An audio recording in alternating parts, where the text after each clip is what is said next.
Hello guys, நம்ம எங்கே போயிட்டுருக்கோன்னா திருவெற்றியூர் போயிட்டுருக்கோம். திருவெற்றியூரில் விம்கோ நகர் போயிட்டு நிசான் கோ ப்ளஸ் வண்டி எடுத்துகிட்டு நம்ம திருச்செந்தூர் கிளம்பிட்டோம்.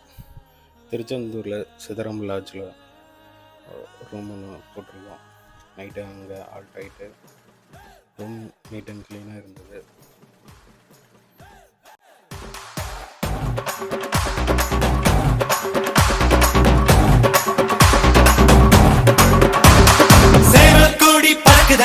சேர்த்து இடி இடிக்குதடா, வேலும் படி ஏறுதடா வேலையா.